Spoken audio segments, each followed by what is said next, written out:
They say you never see the hero coming. In a lobby full of millionaires, no one noticed the janitor with calloused hands and a child's bracelet on his wrist. But when four armed men closed in on the CEO, who once called him furniture, Noah Hale became the only thing standing between wealth and violence, armed with nothing but a mop and 47 seconds of brutal precision. Stay until the end to see how this janitor brought an empire to its knees. Comment your city below so I know how far this story travels. The marble floor of Aurora Tower's grand lobby reflected 1,000 lights like a frozen constellation, each gleaming tile worth more than Noah Hale's monthly salary. He knew because he'd overheard the architect bragging about it during last month's Investor Gala. Italian Calacatta marble, $73 per square foot, shipped across an ocean to impress people who wouldn't remember it by morning. Noah remembered everything. It was 7:47 p.m. on a Friday night, and the lobby buzzed with the particular energy of people who believed they were important. Designer suits, practiced laughter, the sharp click of heels that cost more than his daughter's winter coat. Noah pushed his industrial mop across the northeast corner, working in slow, methodical strokes that made him invisible, just another piece of the building's machinery as essential and unnoticed as the air conditioning. "Excuse me." A woman in a crimson dress stepped around him without looking down. Her phone pressed to her ear.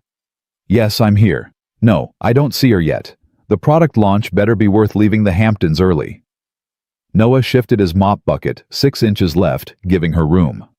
She never noticed. They never did. From his position near the south wall, he had a perfect view of the entire lobby. 18 years of training didn't just disappear because you traded a badge for a mop. His eyes swept the crowd in practiced patterns, exits, choke points, blind spots, irregularities. Most of what he saw was predictable corporate executives preening for each other. Junior employees trying too hard. Security guards checking their phones when they should be checking the room. Then he saw them. 4 men. Different suits, different builds, but moving with identical rhythm, too synchronized for strangers, too alert for guests. Noah's hand tightened on the mop handle.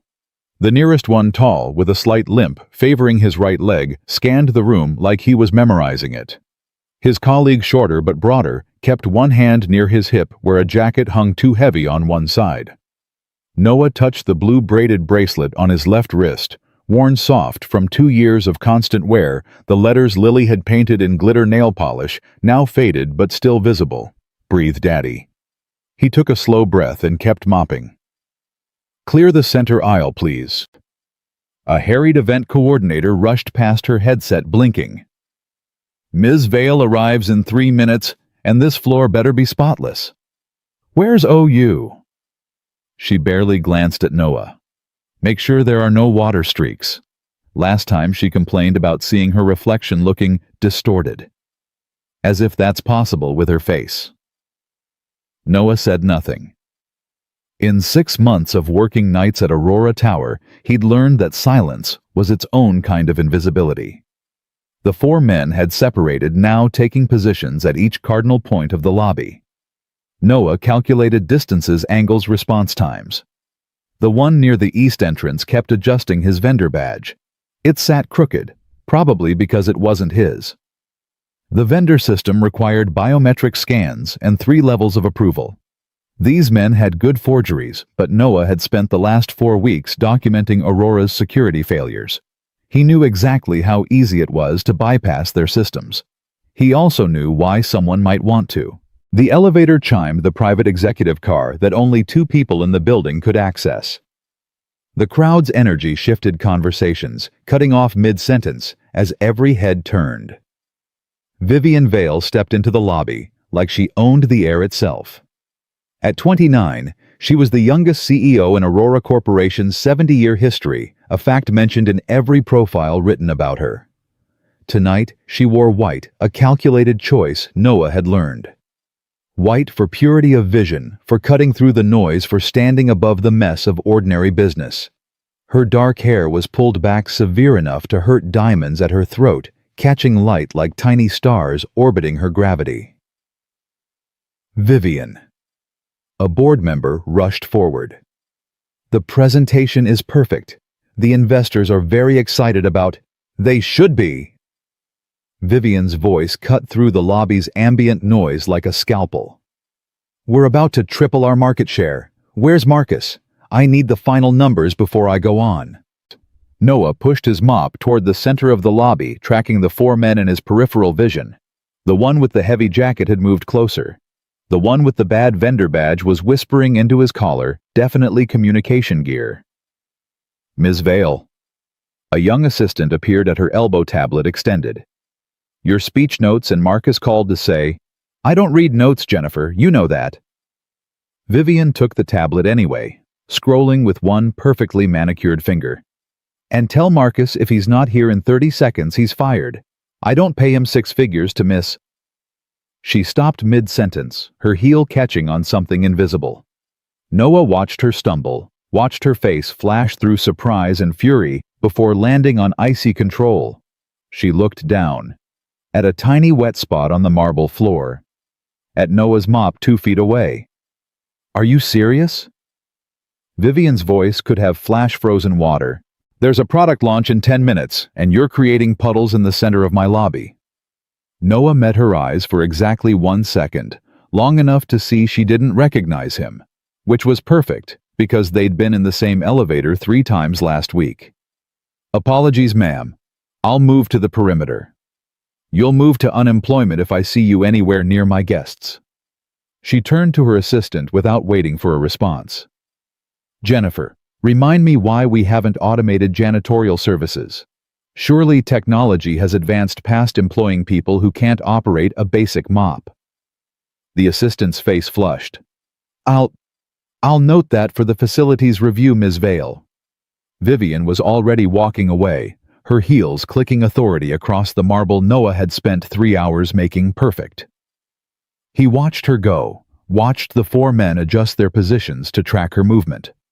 Watched the crowd swallow her in congratulations and champagne. Then he went back to mopping his pattern, shifting subtly, positioning his bucket near the east corridor, angling his mop to block the sightline from the south entrance, creating small damp patches that would make running difficult but looked like careless mistakes. His phone buzzed in his pocket. He waited until he'd pushed the mop to the supply closet's edge before checking. Lily, did you remember it's Pizza Friday? Noah's chest tightened. Pizza Friday. Their tradition, the one thing in their week that stayed constant. Every Friday at 8:30 p.m. he'd clock out, pick up a large pepperoni from Sal's, and bring it home to their tiny apartment, where Lily would already have plates set out, and her favorite movie queued up. He checked his watch. 7:51 p.m. Noah already ordered. Extra cheese like you like. See you at 8:30. Love you, Ladybug. Lily, love you, Infinity Daddy. Don't forget to breathe at work. He touched the bracelet again, the one she'd made for him in art therapy after her mom died. His therapist said it helped Lily process grief, making something protective for someone else when you felt small and scared yourself. She'd chosen blue because it's the color of calm daddy, like the ocean when it's not angry. Noah had worn it every day for 2 years and 3 months. Through the funeral, where Lily held his hand so tight, he lost feeling in his fingers. Through the nights, she woke up screaming for her mom. Through the morning, he'd turned in his federal credentials and accepted a night janitor position that paid 1/4 of his old salary, but let him be home when Lily woke up from nightmares. Positions, the event coordinator barked into her headset. Ms. Vale takes the stage in 2 minutes. I need audio check, lighting confirmation, and someone tell me why there's still a maintenance worker in the lobby. Noah was already moving toward the service corridor, but his eyes never left the 4 men. They were closing in. The tall one had shifted to block the north exit.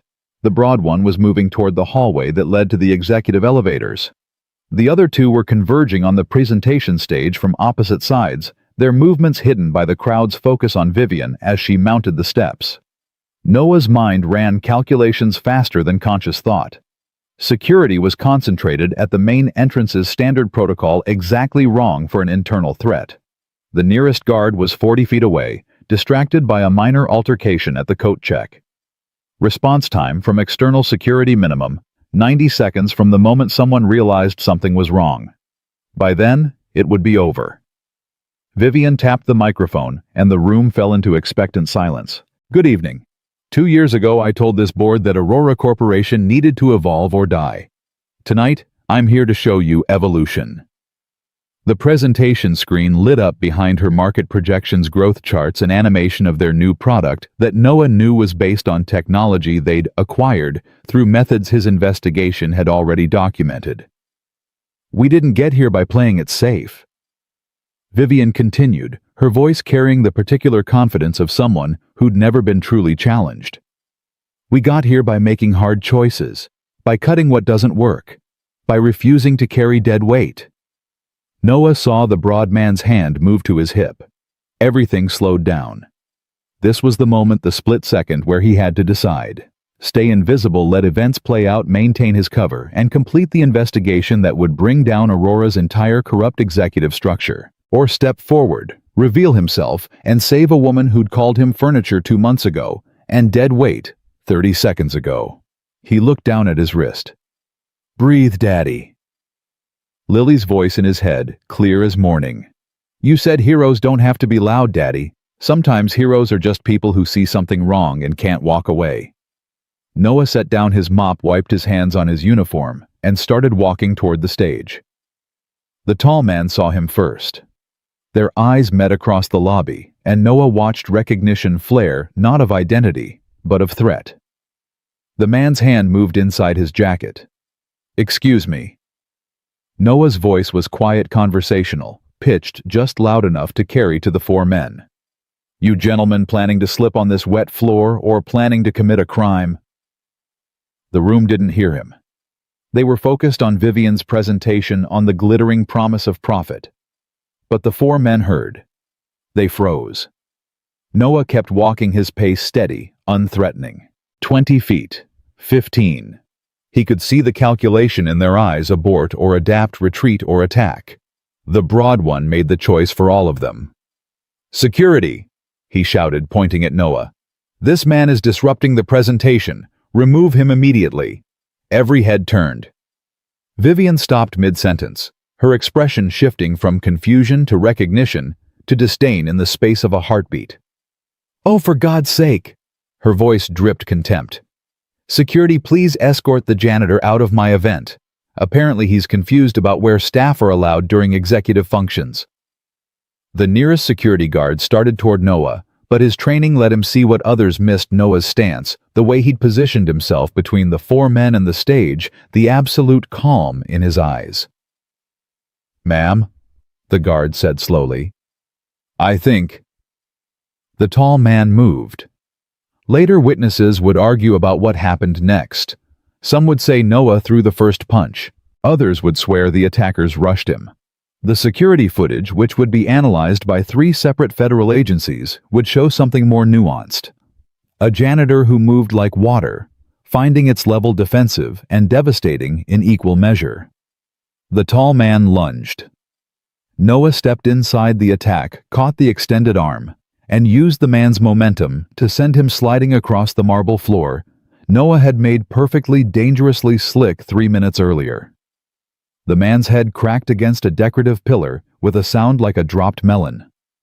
Noah Hale. The broad man's voice was sharp with recognition now. We know who you are. Stand down. But Noah was already moving. The second attacker came from the left, pulling something from his jacket, a weapon, a radio. Noah didn't wait to find out.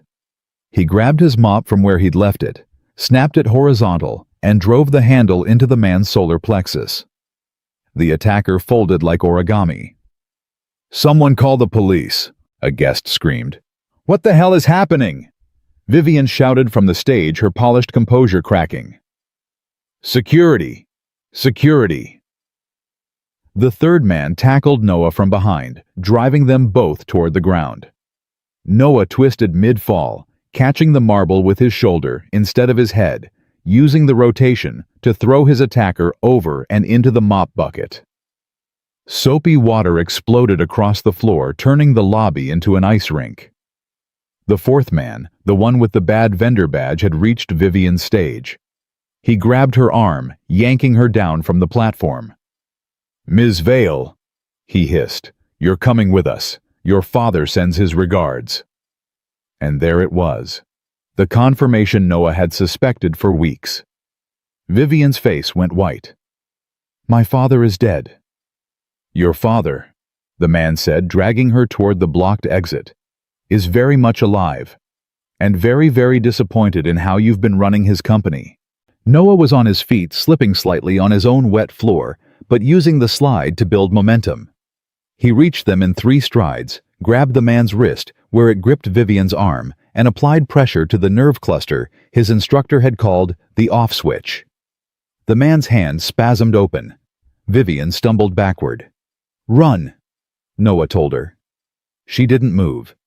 She stood frozen, staring at him like he'd transformed from janitor to something else entirely, which, in a way, he had.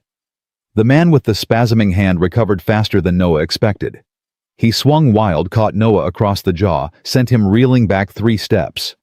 Blood filled Noah's mouth, copper and sharp. "You don't know what you're protecting," the man snarled. "This woman destroyed her own father, embezzled millions, and blamed it on a cardiac arrest. We're here for justice." "Justice," Noah said, spitting blood onto the marble he'd cleaned, "doesn't usually involve kidnapping people at corporate events." He pulled a zip tie from his pocket, the heavy-duty kind meant for securing equipment repurposed weeks ago when he'd started carrying them. In one smooth motion, he caught the man's reaching hand, twisted it behind his back, and secured both wrists. The man dropped to his knees. Noah looked up. The other 3 attackers were down, one unconscious against the pillar, one gasping for air on the wet floor, one tangled in the mop bucket with a security guard's knee in his back. 47 seconds. Noah checked his watch to be sure. From first contact to last zip tie, 47 seconds. The lobby was chaos. Guests shouting security, converging, someone screaming about lawsuits. And in the center of it all, Vivian Vale stared at Noah with an expression he couldn't quite read. "Who are you?" she whispered. Noah reached into his pocket slowly, carefully, with security guards pointing weapons at him from 3 directions. He pulled out a leather credential wallet, flipped it open. The badge caught the lobby lights like a tiny sun. Federal Corporate Integrity Monitor, Department of Justice, Agent Noah Hale, badge number 47823. Vivian's face went through several expressions at once. Shock, confusion, dawning horror. "You're..." she started. "I'm the janitor," Noah said quietly. "I'm also the federal agent who's been documenting your company's safety violations, embezzlement schemes, and corporate fraud for the last 6 months. And these 4 men," he gestured to the attackers. "They're probably working for whoever your father really is, or was, or whoever hired them to make it look that way. Either way, you've got bigger problems than wet floors now, Ms. Vale." Sirens wailed in the distance, growing closer. Noah's phone buzzed. He checked it despite the gun still pointed in his direction. "Lily Daddy, it's 8:10. Are you coming soon? I'm really hungry and I already set out the plates." His chest tightened. "Pizza Friday. Their one sacred thing. I need to make a phone call," he said to the nearest security guard. The guard blinked. "Sir, you need to stay right there until..." "My daughter is 7 years old and waiting for me to bring her pizza. I will cooperate fully with your investigation, but first, I'm calling my little girl." Something in his voice made the guard lower his weapon slightly. "One call. Make it quick." Noah dialed his hands steadier than they'd been during the fight. "Daddy." Lily's voice was small, worried. "Hey, Ladybug, I'm going to be a little late tonight." "Are you okay?" That edge of panic, the one that lived in her voice since the night her mom died. "I'm fine, baby. I'm completely fine. I just had to help someone at work. But I already ordered the pizza, and I asked Mrs. Chen from downstairs to pick it up and bring it to you, okay? She has a key." "Mrs. Chen smells like cabbage." "I know, but she makes excellent company until I get there. Can you be brave for me? Watch your movie. Eat some pizza and I promise I'll be home before bedtime. A long pause. Then, "Did you breathe, Daddy?" Noah looked at his bracelet, at the glitter letters Lily had painted 2 years ago. "Yeah, Ladybug. I breathed." "Okay. I love you infinity. I love you infinity +1. He hung up as federal agents poured through the lobby doors, his colleagues, his backup, the people who'd been monitoring his investigation from a safe distance. As they secured the scene and began processing the attackers, Noah stood in the center of the chaos he'd created, still wearing his janitor's uniform, still tasting blood from the punch he'd taken. Vivian hadn't moved. She stood on the edge of the stage, her white dress somehow still pristine, staring at him with an expression that might have been respect or might have been rage. "You were invisible," she said finally. "All this time you were right there, and I never saw you." Noah picked up his mop from where it had fallen. The handle was cracked from the fight, probably beyond repair. "That," he said quietly, "was kind of the point, ma'am." The federal team lead approached Jackson, who'd trained Noah years ago, who'd convinced him to take this assignment, even though it meant night shifts and invisibility, and missing the kind of father-daughter time that couldn't be recovered. "Clean work, Hale," Jackson said, respect clear in his voice. "We got it all on tape. The attack, the response, her reaction. More than enough to—" "I need to leave," Noah interrupted. "It's Pizza Friday." Jackson's expression softened. "Go. We'll debrief tomorrow. And hail that thing with the mop that's going in the training manual." Noah nodded once, set down the broken mop, and walked toward the exit. Behind him, he heard Vivian's voice. "Wait, Agent Hale, I need to understand. If you're federal, if you were investigating us, why did you save me? You could have let them take me, made your case easier." Noah stopped but didn't turn around. "My daughter asks me every night if I helped anyone today," he said. "I don't lie to her." He walked out of Aurora Tower into the cool October night, leaving behind the marble floors and crystal lights and people who thought they owned the world. His jaw ached, his shoulder would bruise, but his phone was already showing a text from Mrs. Chen. "She is eating pizza and smiling. Take your time." Noah smiled too, touched his blue bracelet and headed home. Because some nights you save the CEO, and some nights you make it home for Pizza Friday. And if you're very, very lucky, you get to do both.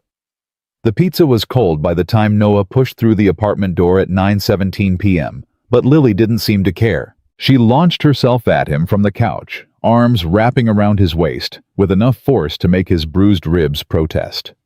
He didn't flinch. "You're late," she said into his chest. "Mrs. Chen had to leave at 9 because of her cat's medicine. I've been alone for 17 whole minutes."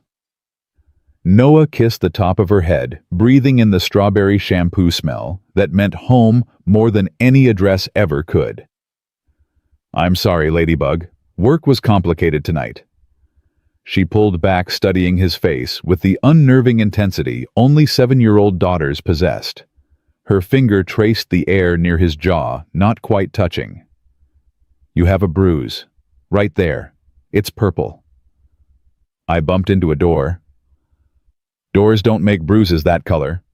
She crossed her arms in exact miniature of her mother's skeptical pose.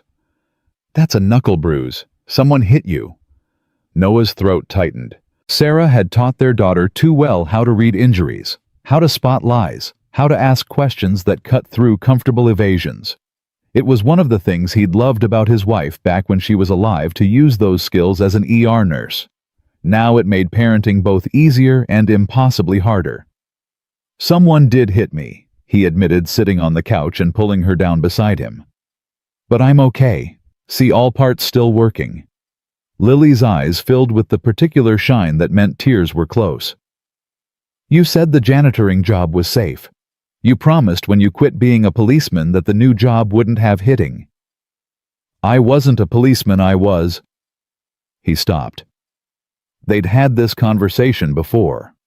To Lily, anyone who carried a badge and helped people was a policeman, and the distinction between federal agent and local law enforcement didn't matter when you were 7 and terrified of losing your only remaining parent. "I know what I promised," he said instead, gathering her close. "And I meant it. Tonight was unusual. Very unusual. It won't happen again." It was a lie, and they both knew it. But it was the kind of lie that let a little girl sleep at night, so Noah told it anyway. She was quiet for a long moment, picking at a loose thread on his uniform sleeve. Then, Mrs. Chen said there was something on the news about Aurora Tower. She turned it off before I could see, but I heard them say, "Attack," and "Federal agent." And then she got really weird and said we should watch cartoons instead. Of course it was already on the news. Of course Lily had heard. Noah's phone had been buzzing non-stop during the drive home. Jackson, the bureau chief. 3 different news outlets who'd somehow gotten his personal number, and 1 call from a blocked number he'd let go to voicemail. "There was an incident at the building where I work," he said carefully. "Some bad people tried to hurt someone, and I helped stop them. That's all. Everyone's safe now." "Were you scared?" The question caught him off guard. Not because it was unexpected. Lily asked it every time anything remotely dangerous entered their conversations, but because he didn't have a good answer. "No," he said truthfully. "When things like that happen, there's no time to be scared. You just do what needs doing." "Like when Mommy was sick. You weren't scared then either." His chest constricted. "I was terrified then, Ladybug. That was different. Because you couldn't do anything. Because some things can't be fixed with training or quick thinking or—" His voice cracked. He cleared it. "Some things, you just have to survive." Lily leaned her head against his shoulder, her small hand finding his wrist, touching the blue bracelet. "I'm glad you breathed tonight, even with the hitting." They sat in silence, the half-eaten pizza congealing on paper plates, some animated movie playing on mute, because Lily had turned the sound off when Mrs. Chen left, and never turned it back on. Through the thin apartment walls, Noah could hear the Rodriguezes arguing in Spanish, the Chang's baby crying, the steady drip of the bathroom faucet he kept meaning to fix. This was his real life, not marble lobbies or federal investigations or CEOs in white dresses. This threadbare couch and strawberry shampoo, and a daughter who checked his face for bruises and reminded him to breathe. His phone buzzed again. Jackson's name on the screen, the 4th call in an hour. "You need to answer," Lily said without looking up. "It's the work phone buzz, different from the regular buzz." "How do you—" "I notice things, like you notice things." She sat up, smoothing her pajama shirt with the kind of deliberate maturity that made her seem 40 instead of 7. "I'll finish my pizza. You can talk in the kitchen." "But Daddy—" Her voice got small again. "You're still tucking me in, right? You promised." "Wouldn't miss it for the world." In the kitchen, really just a corner of their studio apartment separated by a counter that had seen better decades. Noah finally answered. "Hale." Jackson's voice was tight. "I've been calling for an hour. I was with my daughter. You know the reason I took this assignment, work-life balance? That balance just got complicated. We need you downtown, now." Noah pressed his palm against the chipped Formica counter. "It's 9:30 on a Friday night. Lily has school Monday morning and I'm not leaving her alone. The 4 men you took down, they're not talking. Not to us, not to their lawyers, not to anyone. And Vivian Vale has lawyered up so thoroughly we can't get within 10 feet of her. But here's the interesting part. 3 hours ago, someone transferred $40 million from an offshore account registered to Aurora Corporation into a charity fund for families of janitorial staff nationwide." Noah's mind raced through the implications. That's not guilt. That's strategy. That's what I thought too, until her lawyer sent over a personal message specifically requesting to speak with you. Not the bureau, not the investigation team. You. By name. Agent Noah Hale, the janitor who saved her life. Through the thin wall he could hear Lily singing quietly to herself, some song from the movie Off-Key and Perfect. In 6 hours, she'd wake up for Saturday morning cartoons. In 8 hours, they had her art therapy appointment, the one that helped her process the grief that still showed up in nightmares and separation anxiety. In 10 hours, he'd promised to take her to the park, just the two of them, like they did every Saturday when he wasn't working. "Monday," Noah said. "I'll come in Monday." "Hail." "Monday, that's the deal. I work nights so I can be there for my daughter during the day." "You want me to maintain this cover? You want me to finish this investigation? Then you respect that I'm a father first and an agent second." A long pause. Then, "Monday, 9 a.m. But Noah." "Whatever she wants to tell you, it's bigger than we thought. The money trail we've been following. It doesn't just go to Vale, it goes to her father who supposedly died 2 years ago, but whose death certificate has more red flags than a Chinese parade. It goes to 7 board members. It goes to 3 senators. And it goes in one very interesting transaction to a shell company that purchased the building where you live." Noah's blood went cold. "Say that again." "Your apartment building. Aurora Corporation owns it through a subsidiary, has for 6 months right around the time you moved in. You thought you found that place through a normal rental listing. But Hale, there's no record of it ever being publicly listed. Someone wanted you there. Someone knew who you were before you took this assignment." The drip of the faucet seemed suddenly louder. The baby's crying next door more distant. Noah's training kicked in, automatically scanning exits, checking sightlines, calculating how fast he could get Lily out if this was a trap closing. "Are we compromised?"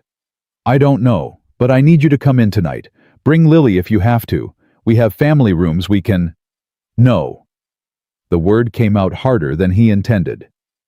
"I'm not bringing my daughter into a federal building at night because of an investigation that might or might not be targeting her. Send a patrol car. Have them park outside.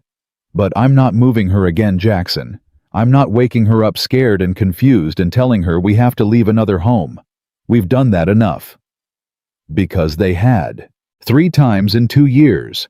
First from the house where Sarah died because Lily saw her mother in every corner. Then from Jackson's sister's place when Lily's nightmares got bad enough that she needed her own space. Then from the subsidized apartment in the South District when Noah got this assignment and needed to be closer to Aurora Tower. Each move was supposed to be the last one. Each time he'd promised Lily they were putting down roots. "I'll send 2 units, Jackson said finally.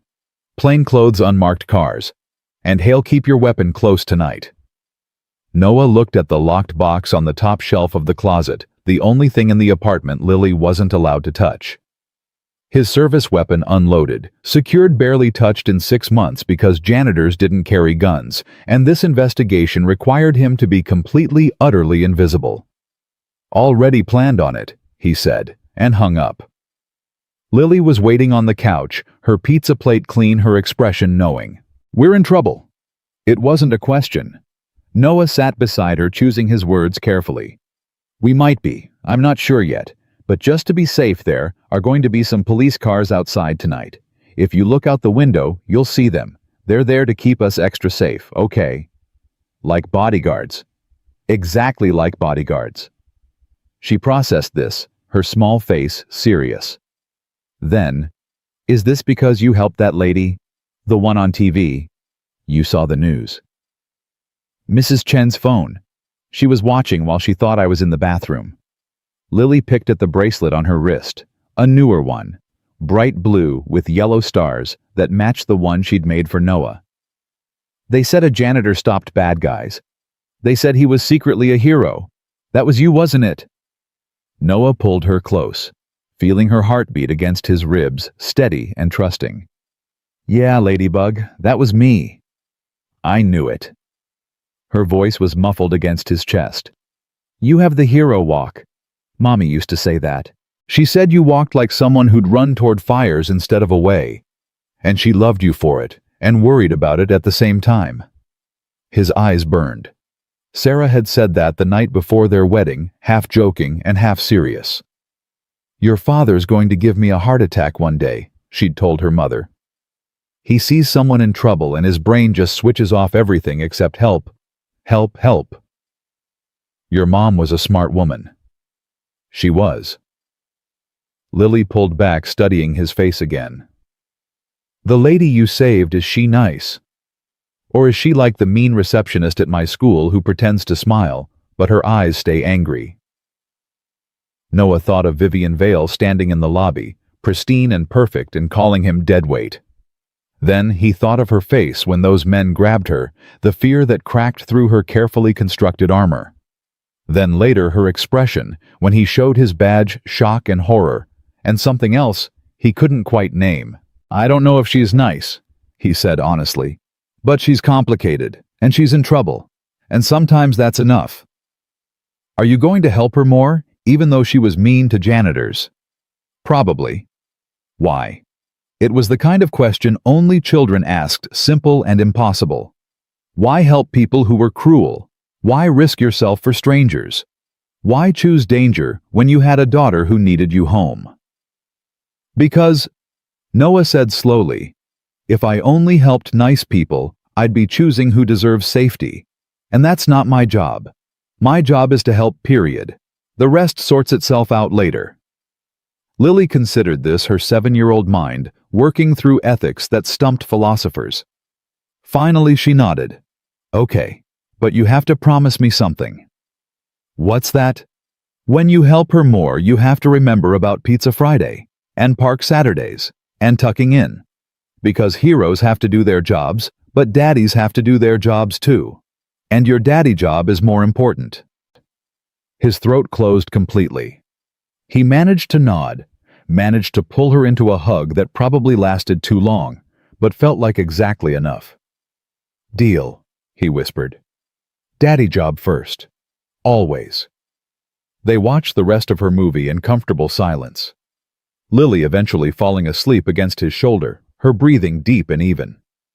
Noah stayed awake, watching the street through the thin curtains, counting the shadows that might be federal protection, or might be something else entirely. At 11:47 p.m., his phone lit up with a text from an unknown number. Unknown Agent Hale. This is Vivian Vale. I need to speak with you. Not at a federal building, not with lawyers, just you and me. I know things about Aurora that your investigation hasn't found, things about my father, things about why those men came for me tonight, things about why you're living in a building my company owns. Please.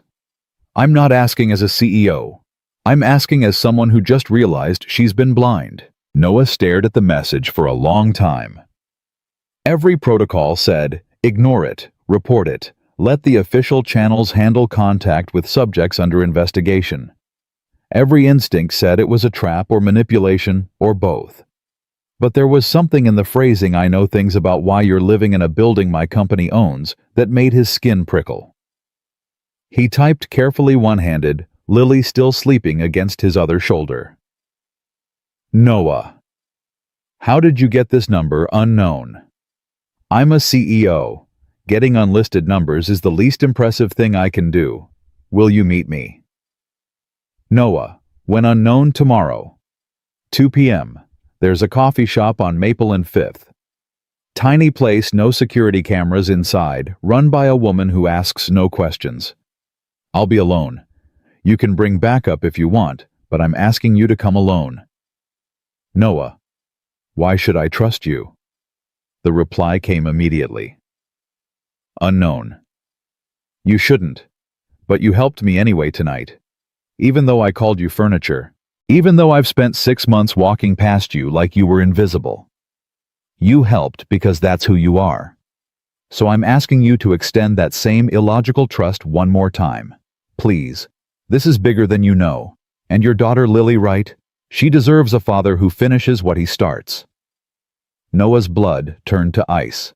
She knew Lily's name, which meant either she'd researched him after tonight possible, or she'd known about him before. Which meant Jackson was right. This was bigger than corporate fraud. This was personal. Noah, if you've threatened my daughter in any way, unknown. I would never. I'm many things, Agent Hale, but I don't weaponize children. I know her name because it's in your personnel file, which I gained access to 3 hours ago when I started trying to understand who you really are. I know she's 7.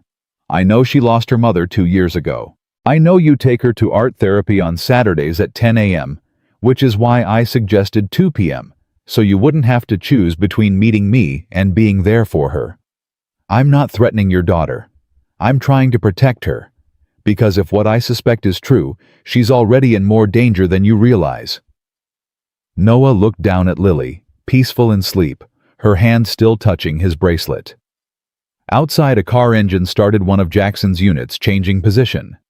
Inside, the faucet dripped its steady rhythm, and the Chang's baby had finally stopped crying. Everything was normal.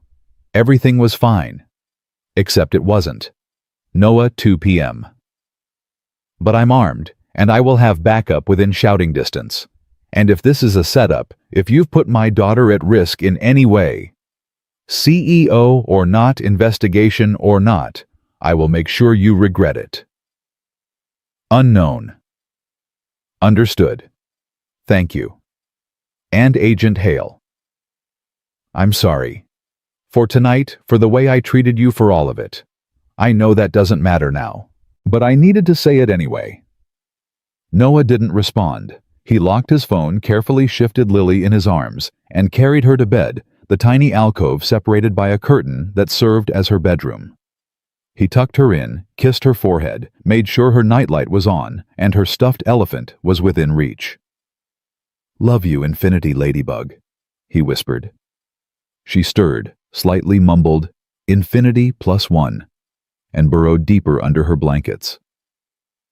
Noah stood there for a long moment, watching her sleep, thinking about all the promises he'd made, and all the ways he'd tried to keep them. Then he went to the closet, retrieved his weapon from the lockbox, and spent the rest of the night sitting by the window, watching the street and wondering what truth Vivian Vale thought was worth meeting a federal agent in secret to reveal. At 1:32 a.m., Jackson called again. "2 of the attackers just posted bail," he said without preamble. "Someone paid $2 million cash. We're trying to track them, but hail, they vanished the second they hit the street. No phones, no credit cards, no digital footprint." "What about the other 2? "Still in custody. And here's the interesting part. They're the ones who seemed least important during the attack. The muscle, the followers, the real operators are gone." Noah's grip tightened on the phone. "Someone's cleaning house." "That's what I'm thinking. Which means everyone connected to tonight is a target. Including you. Including... Don't say it. Including your daughter Hale. I'm sorry, but we have to consider..." "I said don't say it." Noah's voice was steel. "I'll handle Lily's security. You focus on finding those 2 men. And Jackson, I'm meeting with Vivian Vale tomorrow at 2 p.m. Unofficial, off the record. She says she has information about why I'm living in Aurora-owned property." "Absolutely not. That's a clear violation of..." "I'm telling you as a courtesy, not asking permission. You want this investigation to move forward? You want to understand what we're actually dealing with. Then you let me do my job my way." Silence. Then, "You're going to get yourself killed." "Probably. But not tomorrow. Tomorrow I have art therapy with my daughter at 10, lunch at noon, and a meeting with a scared CEO at 2. And I plan to survive all 3. He hung up before Jackson could argue, checked the locks on the door one more time, and finally allowed himself to close his eyes for something that wasn't quite sleep, but wasn't quite wakefulness, either, the state he'd learned in training where you rested, but never stopped listening, never stopped being ready. Outside, the city breathed its night rhythms. Inside, Lily dreamed whatever 7-year-olds dreamed, and Noah Hale, janitor, and federal agent and father. Above all, sat guard over the tiny kingdom of their apartment. His weapon close, his daughter closer, and the blue bracelet on his wrist reminding him with every breath that heroes didn't have to be loud. Sometimes heroes were just people who saw something wrong and couldn't walk away. Even when walking away would be so much easier. Even when staying meant danger. Even when the only armor you had was a child's bracelet and a promise to always, always come home. Morning came too soon, and not soon enough. Noah had managed maybe 90 minutes of actual sleep, his body jerking awake every time a car passed or a neighbor's door slammed. By the time pale October sunlight filtered through the curtains, he'd already checked the locks 4 times, confirmed both federal units were still outside, and made Lily's favorite Saturday breakfast, chocolate chip pancakes shaped like butterflies. She emerged from behind her curtain at 7:43 a.m. elephant tucked under one arm, hair standing in directions that defied physics. She took one look at Noah's face and said, "You didn't sleep." "I slept enough." "Your eye twitches when you lie. Right there." She pointed at his left eye. "Mommy told me that. She said it was how she always knew when you were trying to protect her from scary work stuff." Noah flipped a pancake, watching the chocolate chips bubble. "Your mom knew me too well." "She said that too." Lily climbed onto the counter stool, swinging her legs. "She said loving you was like loving a superhero who forgot he couldn't actually fly. Exciting and terrifying in equal measure." His spatula slipped clattering against the pan. Sarah had said that the night Lily was born high on epidural and happiness holding their daughter and looking at Noah like he was everything good in the world condensed into one exhausted man. He hadn't known Lily had heard the story. "When did your mom tell you that?" "The night before she died." Lily's voice went soft. "She knew Daddy. She called me to her bed and told me all these things about you. She said I needed to remember them because she might not be there to remind me. She said you'd try to be strong for both of us, but someone had to be strong for you too. She said that was my job now." Noah set down the spatula, his hands shaking. He turned to face his daughter, 7 years old, and carrying the weight of a dying mother's final wishes. "Ladybug, you don't have to. I know I don't have to, but I want to." She met his eyes with Sarah's unflinching directness. "So when I ask if you slept and you lie, I'm going to call it out. Because that's my job." "Okay." He pulled her into a hug. Pancakes' forgotten boundaries between parent and child, blurring in the way grief sometimes demanded. "Okay. I didn't sleep. I was worried. But I'm okay. I promise." "Better." She pulled back, satisfied. "Now, can we eat? Art therapy is at 10, and Ms. Rodriguez says being hungry makes colors feel angry." They ate breakfast in comfortable silence, Lily chattering about the drawing she planned to make something about underwater castles and fish with rainbow scales. Noah listened with half his attention, while the other half ran through the day's logistics. Art therapy at 10, which would take an hour. Lunch at noon at the diner. Lily loved because they put whipped cream on everything. Then he'd drop her with Jackson's sister Marta, who Lily adored, and who had 3 kids of her own, and a house that felt safer than their apartment right now. Then the meeting with Vivian at 2. His phone buzzed with a text from Marta confirming she'd pick up Lily at 1:30, take her to the movies, keep her overnight if needed. Jackson's work probably. Noah was grateful and resentful in equal measure.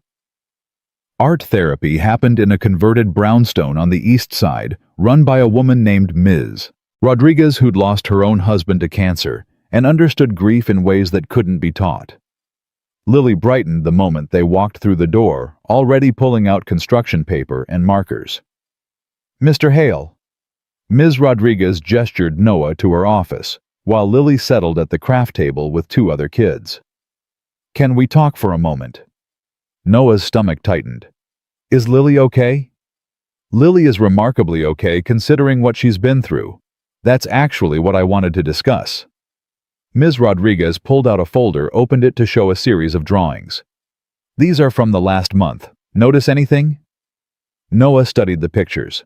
Lily's art had evolved from dark, chaotic scribbles in the early days after Sarah's death to more structured images, houses, flowers, stick figures, holding hands. But these recent ones showed something new. A tall figure clearly meant to be him, standing between smaller figures and shadowy shapes. In every picture, the tall figure wore a blue bracelet. "She's processing you as a protector," Ms. Rodriguez said gently, "which is healthy. Children need to feel safe, but Noah, in every single drawing you're protecting someone else. Other children. Adults. In this one, you're protecting a woman in white, while Lily watches from the corner. When I asked her about it, she said, "Daddy helps everyone, even people who are mean to him, because that's what heroes do." Noah's chest constricted. The woman in white. She drew this yesterday morning before whatever happened last night. So unless Lily is psychic, she's been observing patterns, you helping others at your own expense, and she's internalizing that as normal. Ms. Rodriguez leaned forward. "I'm not saying don't be a hero, Noah. I'm saying make sure your daughter knows she's allowed to be your priority. That helping others doesn't mean she comes second." Through the glass office wall, he could see Lily laughing with another child, completely absorbed in creating something with glitter and glue. She looked happy. She looked safe. She looked like a kid who didn't spend her nights checking if her father had bruises or counting the hours until he came home. "I always put her first," Noah said, but it sounded hollow even to his own ears. "Do you? Because your sister-in-law called me yesterday concerned? She said you've been taking extra shifts coming home exhausted, and that Lily told her you have a hero walk that means you're going toward danger instead of away." Ms. Rodriguez's expression was kind but firm. "I know you're trying to provide for her. I know you're doing your best, but Noah, that child has already lost one parent. Make sure she doesn't lose the second one to a misplaced sense of obligation." The words hit like a physical blow. Noah opened his mouth to argue, to explain about the investigation and the cover, and how this was all temporary just until they closed the case.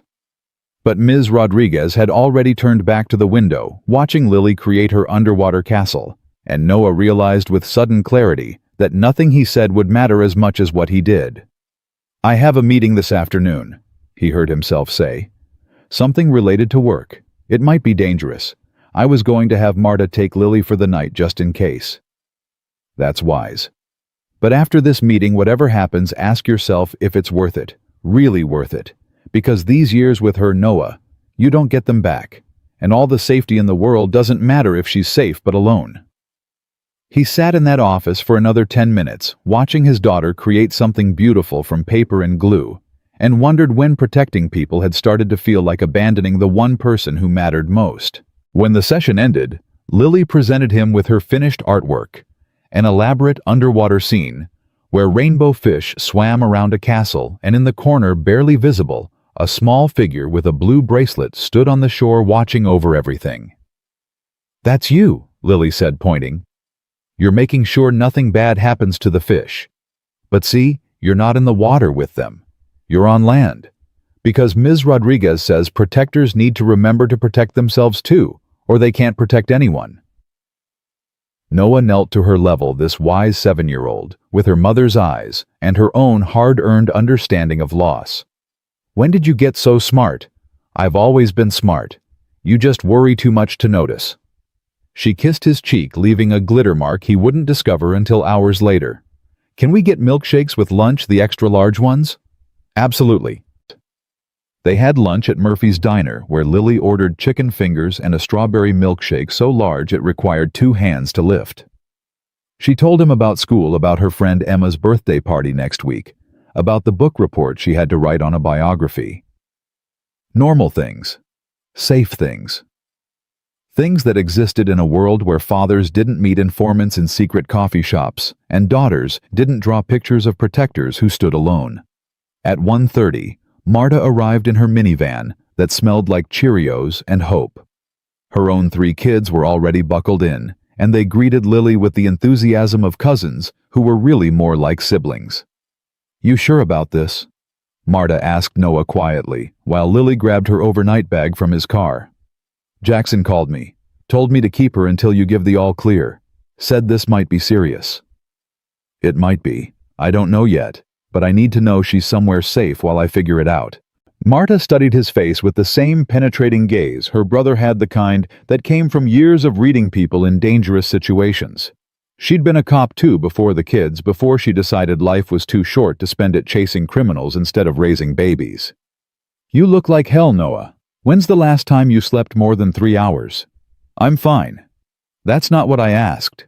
She gripped his arm, her voice dropping. Whatever you're walking into today, make sure you walk back out, because that little girl has already lost too much. Don't make her lose you too. I won't, I promise. Your wife made you promise things too. About being careful, about coming home, and she died anyway because sometimes promises aren't enough. Marta's eyes were fierce. So don't promise, just do it. Come back, however you have to, whatever it takes. Lily appeared then, backpack slung over her shoulder, excitement bright on her face. Marta says we're doing a movie marathon and making pizza from scratch. Can I stay until tomorrow? You can stay as long as you want, Ladybug. She hugged him tight, her voice muffled against his chest. Remember to breathe, Daddy. And remember, your daddy job is more important than your hero job. I'll remember. He watched them drive away. Lily's face pressed to the window, waving until they turned the corner. Then he stood in the diner parking lot, checking his weapon, checking his phone, checking the street for anything that looked wrong. Jackson had sent 3 texts, each more urgent than the last. The 2 escaped attackers had been spotted near the Canadian border, then lost again. Vivian Vale's lawyers had withdrawn their cooperation. The federal prosecutor was threatening to shut down the entire investigation if they didn't produce something concrete within 48 hours. Noah deleted all 3 texts and drove to Maple and 5th. The coffee shop was exactly as Vivian had described, tiny, wedged between a laundromat and a used bookstore, the kind of place that survived on loyal locals rather than tourist traffic. No security cameras visible outside, no clear sightlines from the street. Either she'd chosen well, or this was the perfect place for an ambush. He was 15 minutes early. He used the time to walk the perimeter, mark exits, identify potential threats. A homeless man sleeping in the alley, genuine based on the smell, and the shopping cart full of actual belongings. An elderly couple in the bookstore. A mother with a stroller waiting for laundry. All normal, all safe. Except nothing felt safe. At exactly 2 p.m., a black sedan pulled up. No driver. Vivian emerged alone, dressed in jeans and a sweater that probably cost more than Noah's monthly rent, but looked almost normal, almost human. She'd pulled her hair back in a simple ponytail, and without the armor of her CEO wardrobe, she looked younger, vulnerable. She saw him, immediately nodded once, and walked into the coffee shop. Noah waited another 30 seconds, scanning for backup or surveillance. Nothing obvious. He touched his blue bracelet, thought of Lily, safe with Marta, and followed. Inside the shop was warm and cluttered, mismatched furniture and walls covered in local art. An older woman behind the counter looked up, recognized Vivian, and simply nodded toward a corner booth. The kind of recognition that spoke of regular visits, of a relationship built on coffee and silence. Vivian sat with her back to the wall, tactical positioning she probably didn't even realize she'd chosen. Noah took the opposite seat, keeping his hands visible on the table. "Thank you for coming," she said quietly. "You said my daughter was in danger. That tends to motivate me." "I said she might be in danger. There's a difference." Vivian wrapped her hands around a coffee cup that had appeared without Noah ordering. "The woman who owns this place, her name is Margaret. She's deaf. She reads lips when she wants to and ignores conversations when she doesn't. This place has been my sanctuary for 3 years. The only place in the city where I'm not being watched or recorded or judged. You're being watched now. I have 2 federal agents within shouting distance." "I know. I saw them when I arrived. That one outside pretending to read a newspaper. Tell him the style section hasn't been printed on actual paper in 5 years. It's a dead giveaway." Despite himself, Noah almost smiled. "I'll pass that along. Now you want to tell me why we're really here? You didn't risk meeting a federal agent in secret just to critique our surveillance techniques." Vivian took a long breath, her fingers tightening on the coffee cup. "My father's name was Richard Vale. He founded Aurora Corporation 43 years ago, with money from a defense contract and a willingness to make decisions other people found unconscionable. He built an empire on the principle that profit trumps ethics, that image matters more than truth, and that people are resources to be used and discarded. I've read his file, And his death certificate. Heart attack 2 years ago, very sudden, very convenient. Convenient is exactly the word. Vivian's voice was bitter. He didn't die, Agent Hale. He staged his death because I was about to expose him for embezzling from his own company. I found the offshore accounts, the shell corporations, the bribes to regulatory officials. I gathered evidence.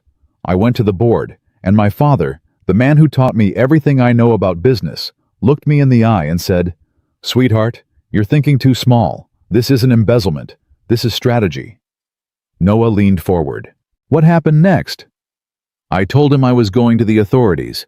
He told me that if I did, he'd make sure I went down with him. That every illegal transaction had my digital signature, my approval, my fingerprints all over it. He'd been setting me up for years, grooming me to be his perfect scapegoat. Her voice cracked. 3 days later, he had a massive heart attack at a board meeting. Died before the ambulance arrived. I inherited everything: the company, the scandal, the choice between exposing a dead man or protecting the empire he built. So you chose the empire. I chose survival. I was 27 years old, suddenly in charge of a multi-billion-dollar corporation with rot in every corner, and the only person who knew where the bodies were buried was supposedly 6 feet under. Vivian met his eyes. But he's not dead, Noah. Those men who came for me last night, they mentioned my father by name. They said he sent his regards, which means either I am losing my mind, or Richard Vale has been alive this whole time watching me run his company, waiting for the perfect moment to reclaim what he thinks is his. Noah's mind raced through implications. The $40 million you transferred to the janitorial charity fund was from one of his offshore accounts, money he thought was hidden. I've spent 2 years tracking down every dollar he stole, every dirty deal he made, and I've been quietly redistributing it. Not to myself. To the people Aurora hurt. The employees we laid off. The communities our factories poisoned. The janitors we paid poverty wages while executives made millions. She laughed, harsh and broken. You were one of them. When I called you furniture, when I dismissed you as dead weight, I was being exactly what my father taught me to be. It took having you save my life to realize how completely I'd become him. This doesn't explain why I'm living in an Aurora-owned building. No, that's... Vivian pulled out her phone, slid it across the table. On the screen was a property document dated 6 months ago.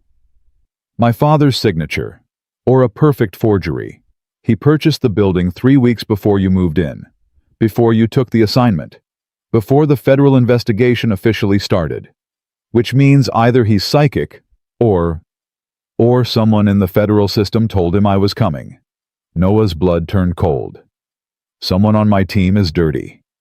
Or someone in my company is still loyal to him and feeding him information. Or both. Vivian's hands were shaking now. Noah, I didn't know about this until last night. I started digging the moment I got home from Aurora Tower, pulling every property record, every financial transaction, every piece of data I could access. And it's all there. A pattern of purchases and sales and movements that track your life. Not just your apartment. The art therapy office where you take your daughter Aurora owns the building through a subsidiary. Murphy's Diner, where you had lunch today, we hold the lease. Your daughter's school sits on land that Aurora donated to the city 15 years ago, with reversionary clauses that let us reclaim it under certain conditions. Noah stood up so fast his chair scraped the floor. Every protective instinct screamed at him to call Marta to get Lily to run somewhere his daughter hadn't been mapped and tracked and surrounded by a dead man's architecture. Sit down, Vivian said urgently. Please, running now alerts whoever's watching that we've figured it out. And Noah, if my father is alive, if he's been orchestrating this, then he's already 10 steps ahead. The only advantage we have is that he doesn't know we know. My daughter is safe. I had my personal security team do a quiet sweep of your sister-in-law's neighborhood. No surveillance, no unusual activity, no indication anyone's watching her. Your daughter is the one piece of your life Aurora doesn't own, which suggests she's leveraged their saving for later. Noah sat back down, his mind working through scenarios, each worse than the last. Your father wants his company back. He's been positioning pieces on a board I didn't even know existed. And somehow, I'm part of his game. You're not part of it. You're the catalyst. Vivian's voice was intense. Think about it. A federal agent goes undercover as a janitor to investigate Aurora. He documents violations, builds a case, becomes invisible to everyone except he's not actually invisible. He's being watched the whole time by a man who's supposedly dead. And then, at a product launch, 4 men attack.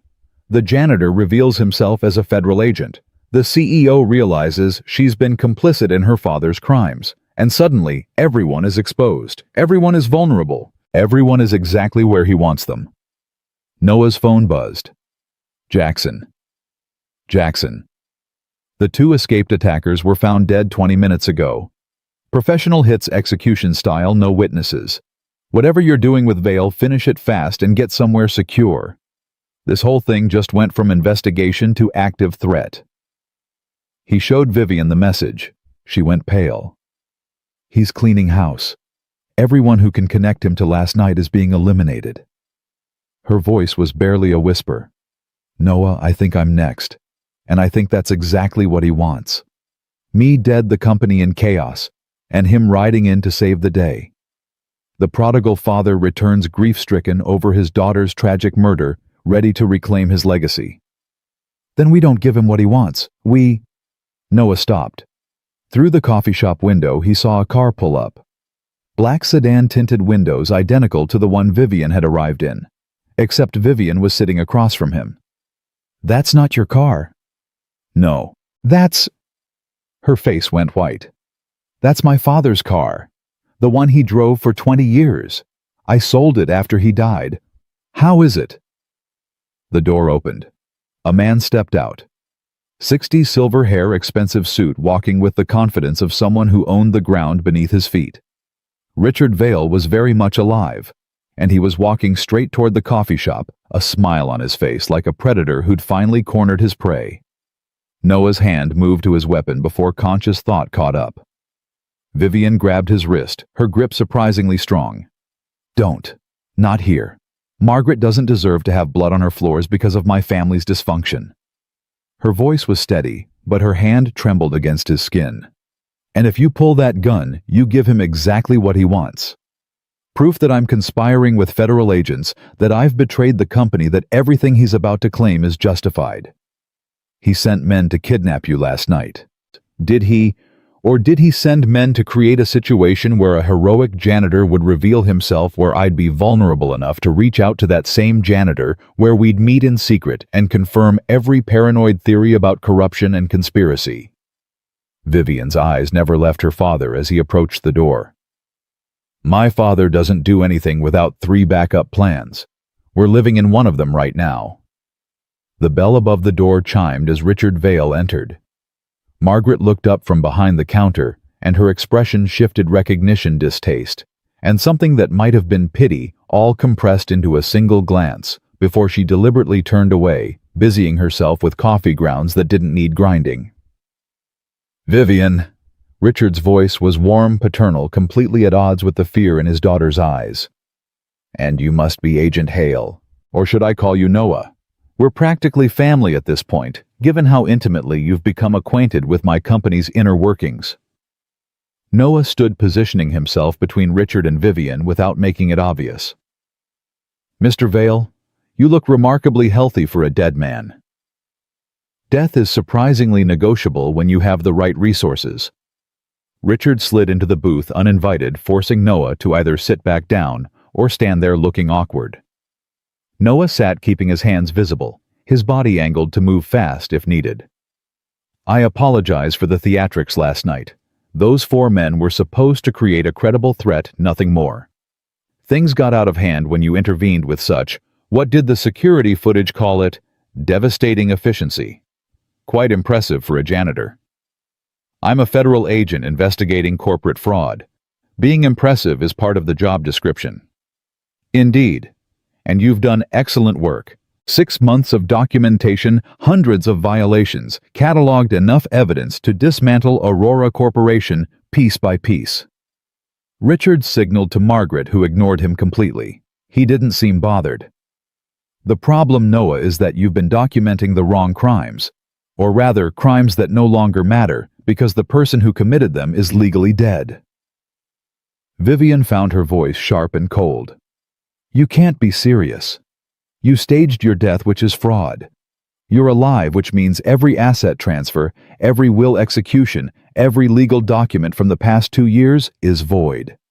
You don't get to just walk back into my own company, the one I built from nothing, the one I groomed you to run until you decided morality was more important than survival. Richard's warmth evaporated.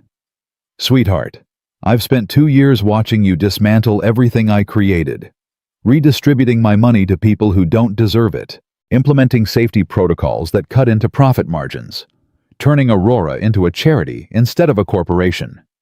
Did you really think I'd let that continue? I was fixing your mistakes, cleaning up the poison you left behind. You were destroying my legacy. Richard leaned forward, and Noah saw where Vivian had learned her intensity. But I'm not here to argue with you. I'm here to make you an offer. Both of you, actually. Noah's instincts screamed trap. I don't make deals with people under investigation. You will when the alternative is watching your daughter grow up without a father. Richard said it casually, like commenting on the weather. Lily, age 7, attends Riverside Elementary, loves strawberry milkshakes, sees a therapist named Ms. Rodriguez every Saturday morning. Currently staying with Marta Chen and her 3 children at 847 Maple Grove Drive. Lovely neighborhood, very safe. Unless, of course, it isn't. Noah was moving before he realized it. His hand on Richard's throat, slamming the older man back against the booth with enough force to rattle the table. Coffee spilled. Margaret looked over, assessed the situation with one glance, and went back to her grinding. You threaten my daughter again, Noah said quietly. And dead or alive, I will end you. Do you understand? Richard didn't struggle. He smiled. There he is, the real Noah Hale. Not the compliant janitor or the by-the-book federal agent.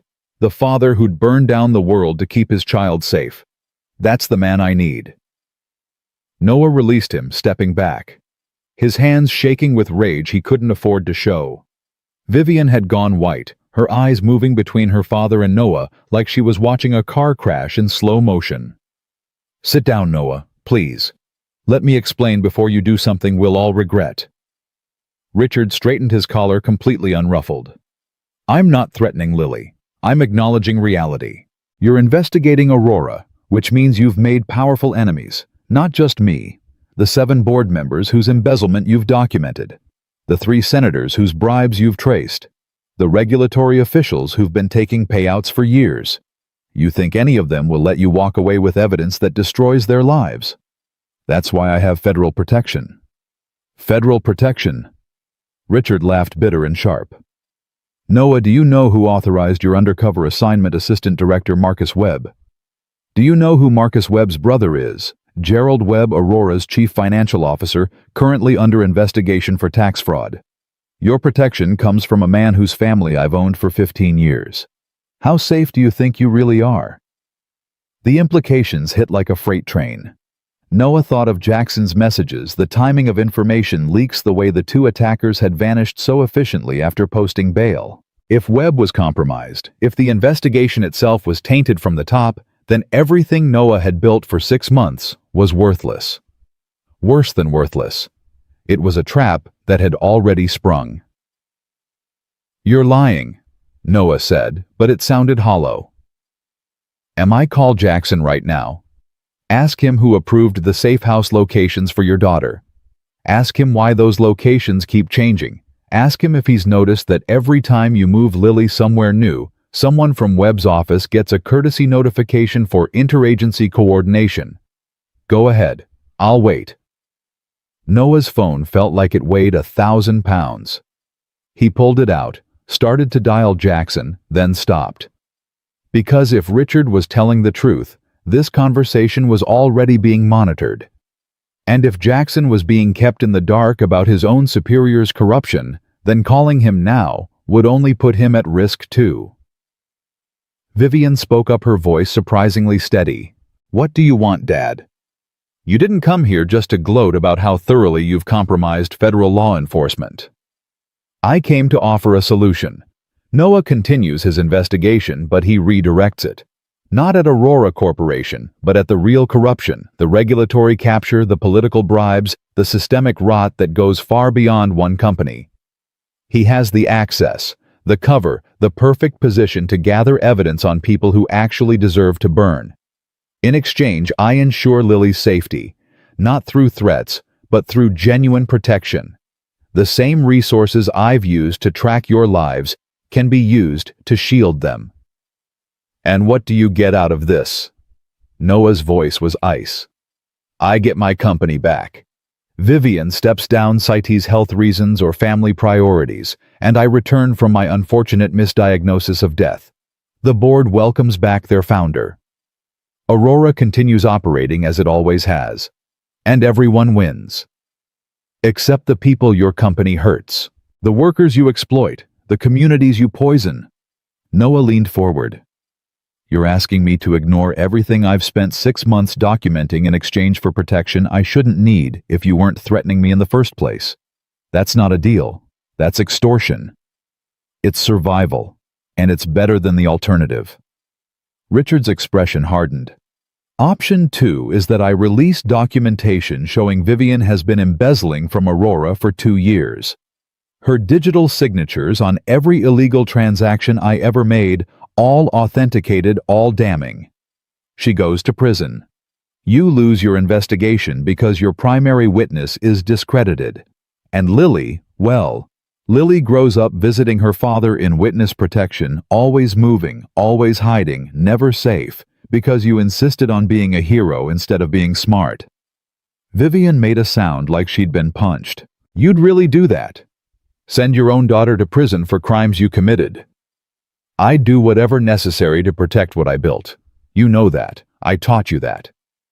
Richard's voice softened, became almost gentle. Sweetheart, this doesn't have to be adversarial. Work with me. Come back to Aurora not as CEO, but as my partner. We'll fix the company together the right way. The profitable way. And we'll be a family again. We were never a family. We were a corporation with shared DNA. Vivian stood abruptly, her chair scraping. I'm not coming back. I'm not stepping down. And I'm certainly not letting you waltz back into a company you already destroyed once. You want Aurora? You'll have to take it. But I'll fight you with everything I have. Richard sighed like a parent disappointed by a stubborn child. I was afraid you'd say that. Which brings us to Plan C. He pulled out his phone, tapped the screen once, and slid it across the table. Noah's blood froze. The screen showed a photograph time-stamped 40 minutes ago. Lily sitting in Marta's minivan, visible through the window, laughing at something one of the other kids had said. The angle suggested it had been taken from another car close enough to see the blue bracelet on her wrist. The man who took this photo, Richard said calmly, is currently parked 3 houses down from Marta's residence. He'll stay there harmless and invisible as long as you and I reach an understanding. But if you choose to be difficult, if you insist on playing hero instead of being practical, then I can't guarantee his restraint. Do you understand what I'm telling you? Noah's vision tunneled. Every training session, every protocol, every rule about maintaining cover and following procedure, all of it evaporated in the face of his daughter's face on that screen. He saw himself standing, reaching across the table, doing violence that would feel righteous and solve nothing. He saw himself calling Jackson, mobilizing federal response, creating a standoff that might end with Lily in crossfire. He saw himself agreeing, compromising everything he believed in, letting Richard Vale win because the alternative was unthinkable. And then he saw something else. Something in the photograph that Richard hadn't noticed because he was too busy making threats. Something that made Noah's tactical mind shift from panic to calculation. The reflection in the minivan's window. The car that had taken the photo. Not a professional surveillance vehicle, but a civilian sedan, and in the driver's seat, barely visible, a face Noah recognized from Aurora Tower's security footage. One of the two attackers who'd been killed 20 minutes ago, according to Jackson's message. Which meant either Jackson's information was wrong or this photograph wasn't taken 40 minutes ago. It was older, staged. A piece of leverage Richard thought he had, but was actually already gone. Noah forced himself to stay calm to play the role Richard expected. You've made your point. Have I? Because you still look like you're considering doing something stupid. I'm considering my options, which, as you've thoroughly demonstrated, are limited. Noah pulled the phone closer, studying the image like it was breaking his heart instead of revealing Richard's mistake. If I agree to redirect my investigation, what guarantees do I have that you'll leave my daughter alone? My word, which I know means nothing to you.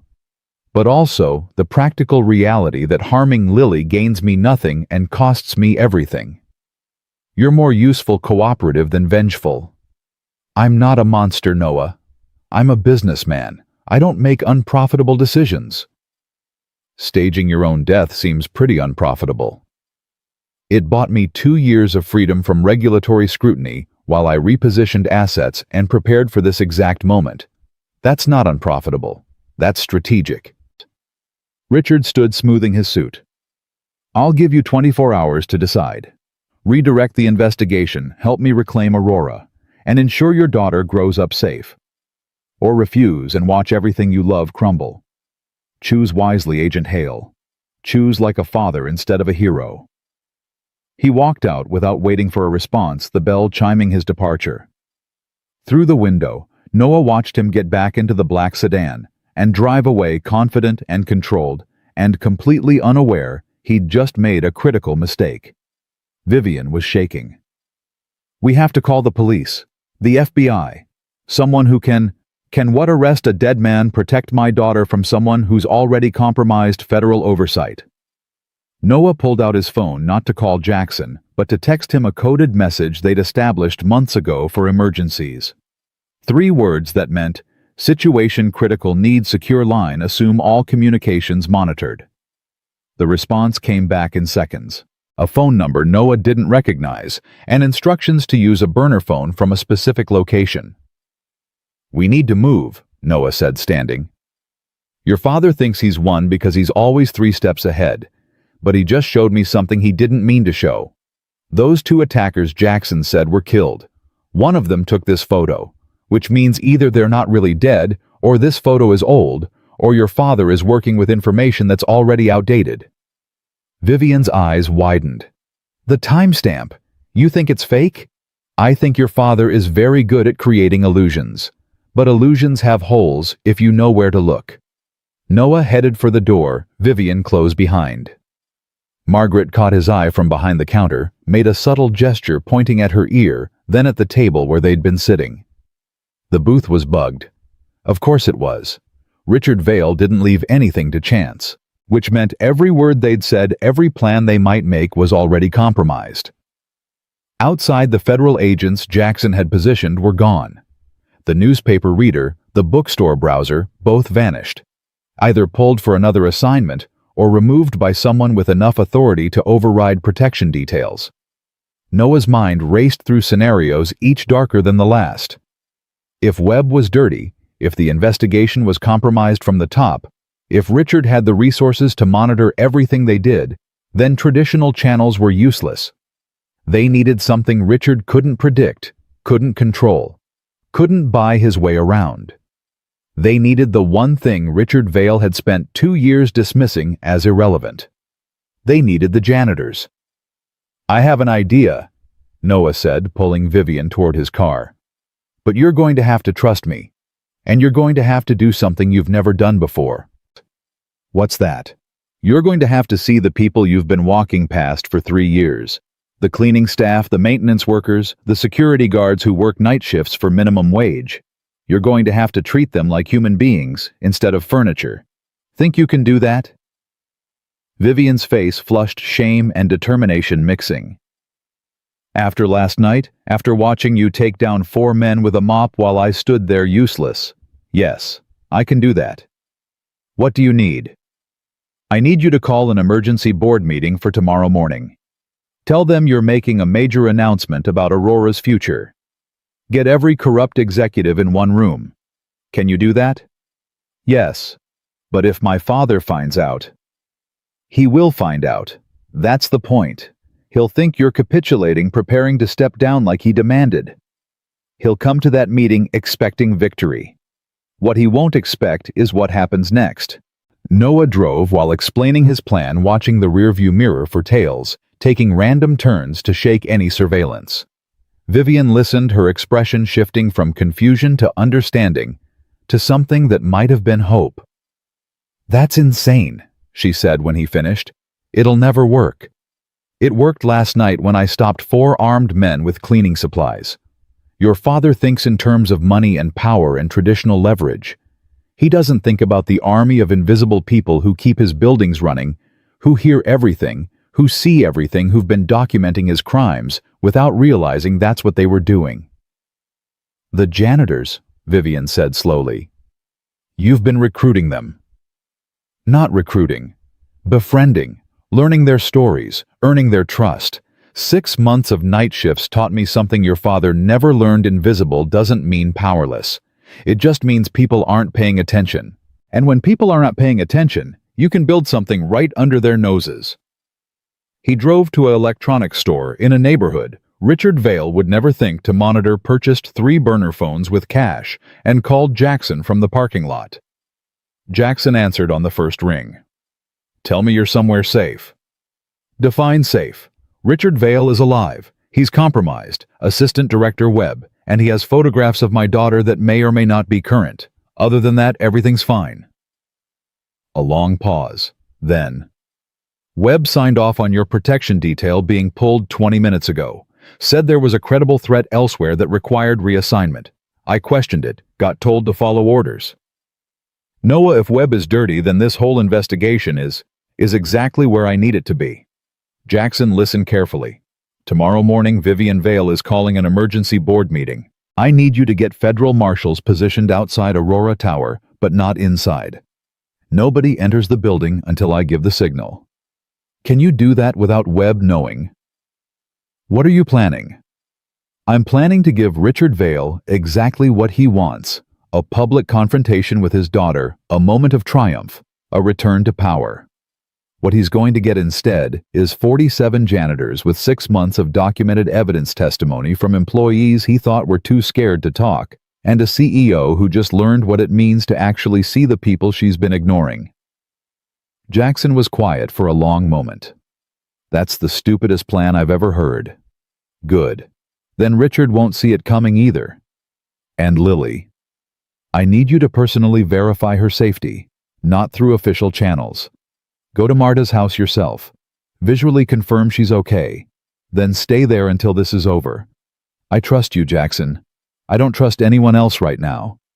I'm leaving now, Noah. Whatever you're about to do." "I know. Make sure I come back. I will.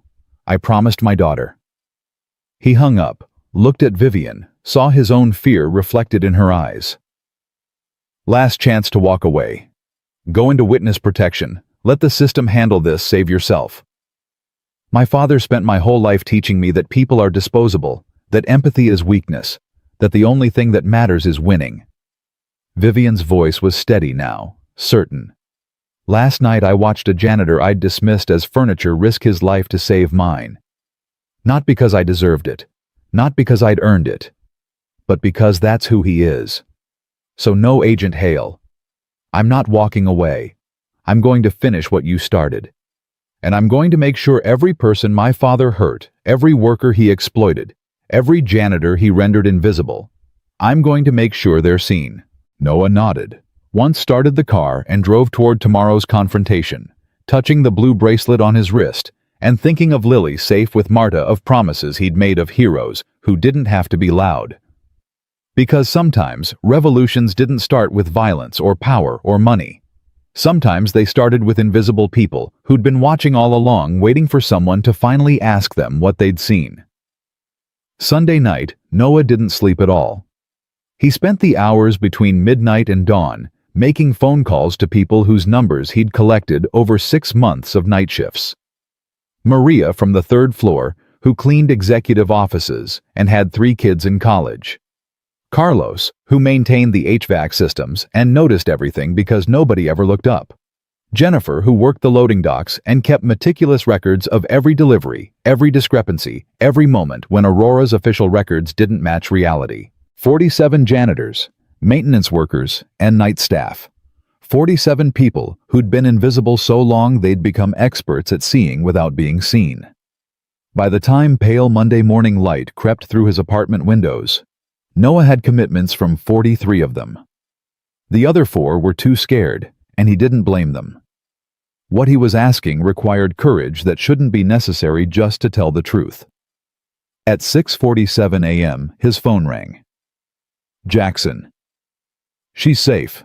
I've been here all night, and Noah, there's no surveillance, no cars watching the house. Either Richard's bluffing or he pulled his people when you didn't immediately fold. Relief hit so hard, Noah had to sit down. Thank you. Stay with her until this is over. Don't let anyone take her anywhere, even if they have credentials, especially if they have credentials. Understood. And Noah, whatever happens today, Lily knows you love her. I made sure to tell her you're doing something important, something that matters. She said to tell you to breathe and remember your daddy job comes first.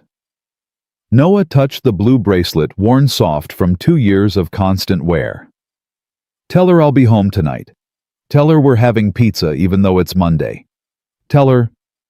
His voice cracked. Tell her I love her infinity.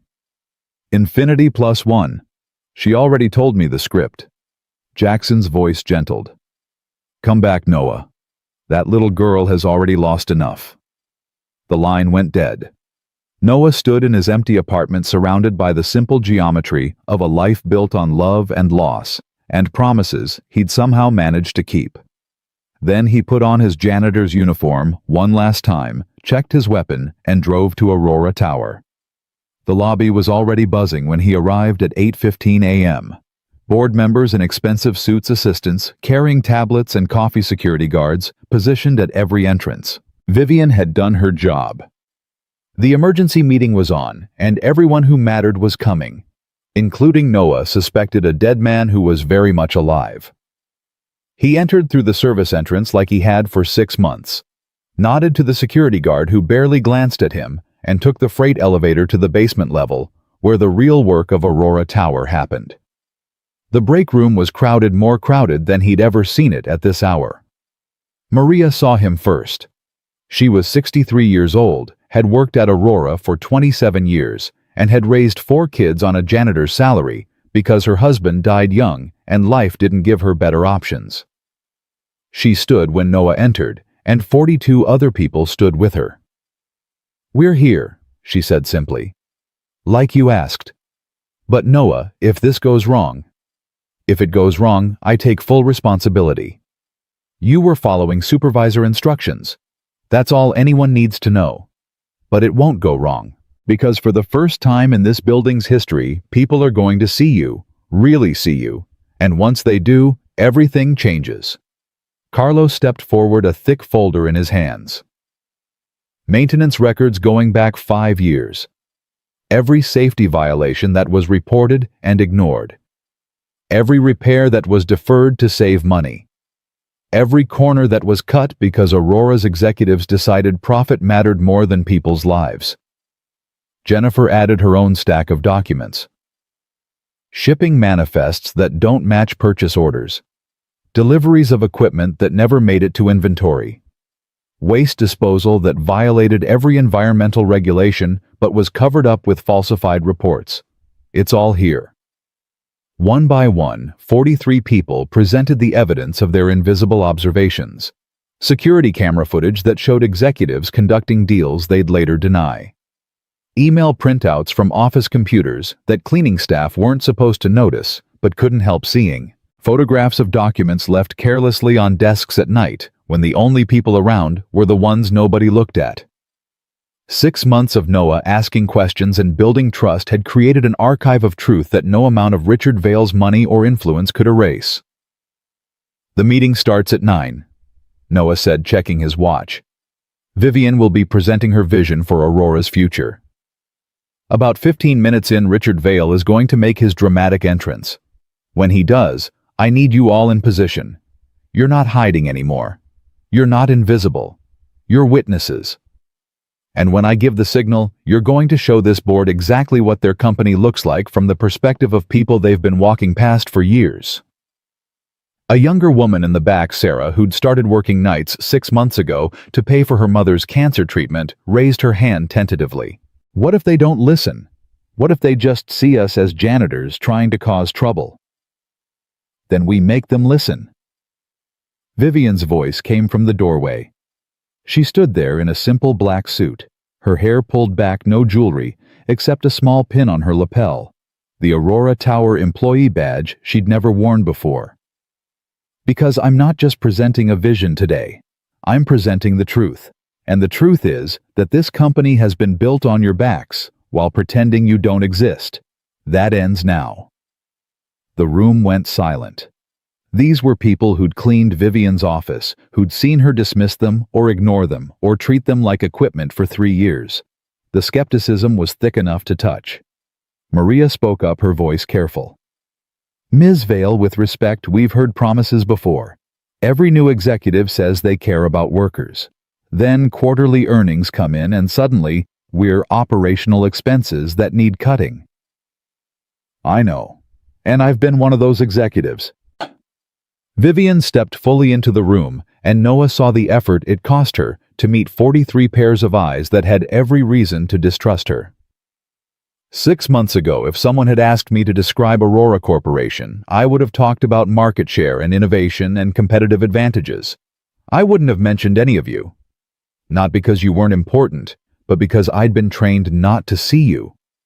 My father taught me that empathy was weakness, that people were resources to be managed, not individuals to be valued. And I believed him because it was easier than questioning everything I'd built my life around. She pulled out her phone, tapped the screen, and held it up. The photograph Noah had drawn in his initial investigation report, an organizational chart showing Aurora's structure. But Vivian had modified it. At the bottom, where Noah had labeled operational staff, she'd added names, faces, individual human beings who made the building function. This is what Aurora actually looks like, she said quietly. Not the version in investor presentations, the real version. And if we're going to fix it, if we're going to be a company worth saving, it starts with acknowledging that you've been here all along, watching, working, waiting for someone to finally ask what you saw. Carlos crossed his arms, still skeptical, but listening. So, what happens after today? Say your father shows up like Agent Hale thinks. Say we present all this evidence and somehow the board actually cares. What changes? Because we've been promised change before and it never comes. What changes is me. Not just what I say, but what I do. What I prioritize. Who I listen to. Vivian's voice was steady, certain. My first act as CEO, if I'm still CEO after today, is establishing an employee oversight committee with real power. Not a suggestion box that gets ignored. Real authority to review decisions, challenge policies, and hold executives accountable. And half the committee seats go to hourly workers. People like you, because you see things we miss, you know things we ignore. And this company needs that knowledge more than it needs another executive with an MBA and no connection to how the actual work gets done. Maria studied Vivian for a long moment.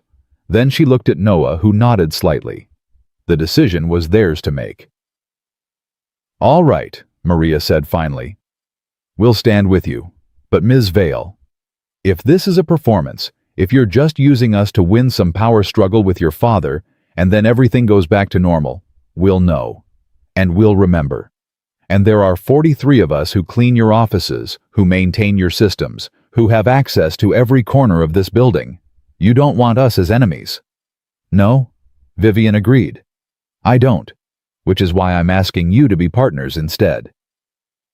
At 8:47 a.m., they moved into position. Noah coordinated placement through text messages and hand signals, positioning people at strategic points throughout the building. The boardroom was on the 20th floor, accessible by 3 elevators and 2 stairwells. Noah stationed people at each access point, hidden but ready. The board members arrived in clusters, talking among themselves, checking phones, radiating the particular self-importance of people who believed they controlled things. Gerald Webb, CFO, and brother to the compromised assistant director, was there looking nervous.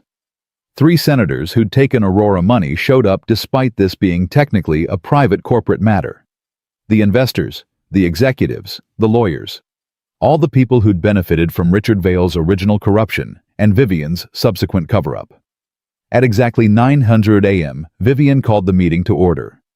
Noah watched from the service corridor, the door cracked just enough to see and hear. He wore his janitor's uniform and carried his mop-like armor.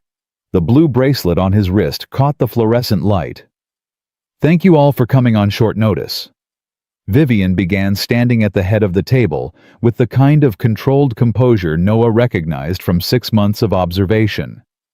"I've called this meeting to discuss Aurora Corporation's future, specifically my role in that future." Gerald Webb leaned forward. "Vivian, if this is about the federal investigation, our lawyers have advised.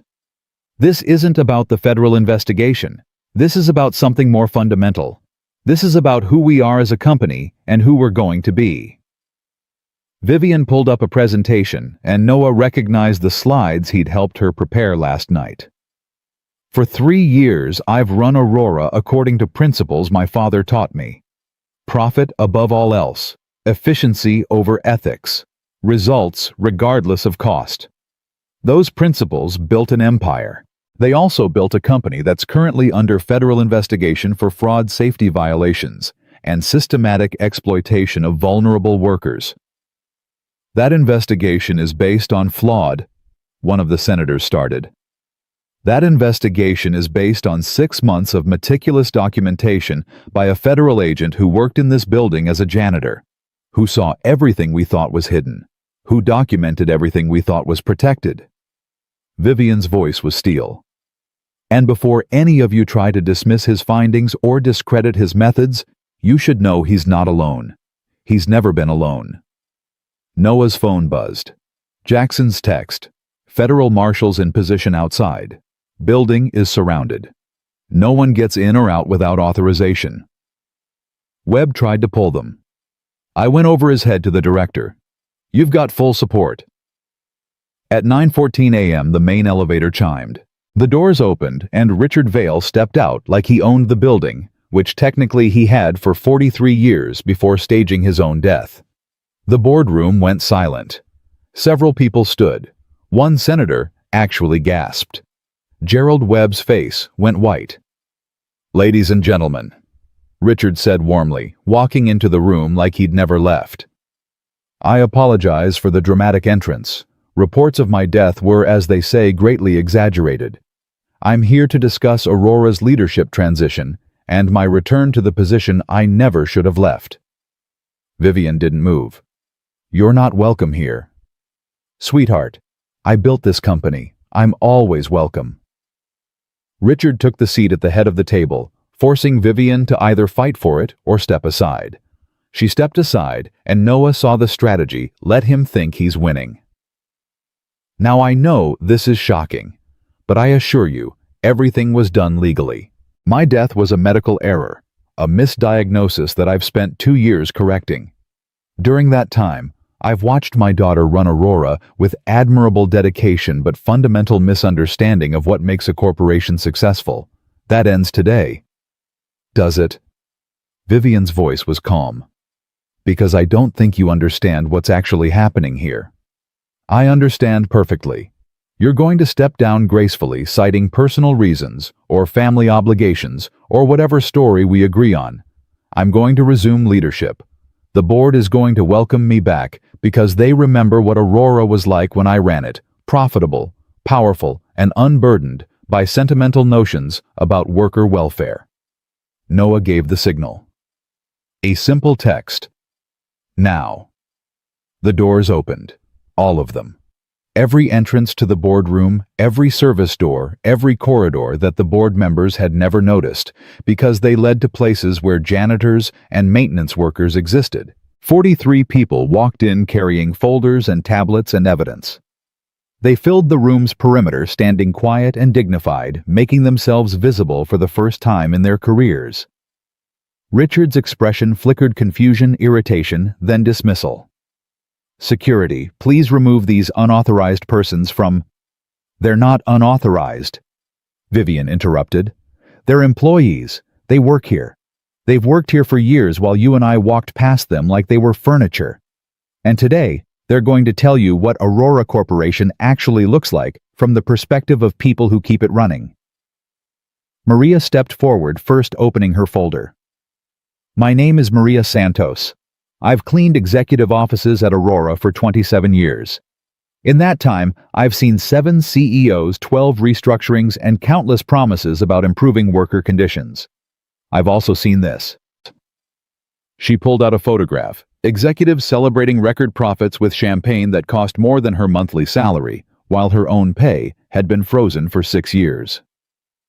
Carlos was next. "Carlos Mendez, HVAC Maintenance. I repair the systems that keep this building at 72 degrees year-round. I also reported 17 critical safety violations in the past 2 years. Every single report was filed as resolved, without any actual repairs being done. The documentation is all here, including my supervisor's emails instructing me to falsify inspection records." One by one, they presented evidence.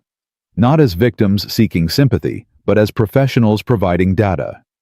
The board members' expressions shifted from irritation to discomfort to dawning horror as the scope of Aurora's systemic corruption became undeniable. Richard tried to regain control.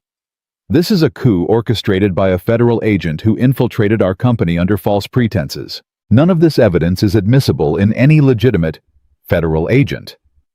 Noah stepped into the room, still wearing his uniform, still carrying his mop. "You mean the janitor you ignored for 6 months? The one who documented everything because nobody bothered to notice what he was doing?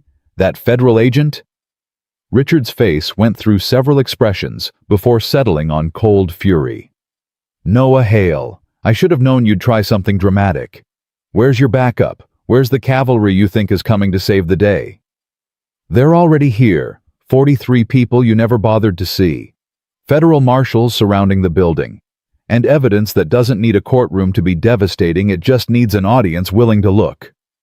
Noah set down his mop, pulled out his badge, and set it on the table. "I'm done being invisible. We all are." Jennifer from the loading dock spoke up, her voice shaking but determined. "I have shipping records proving Aurora has been illegally dumping chemical waste for 5 years. I reported it to 3 different supervisors.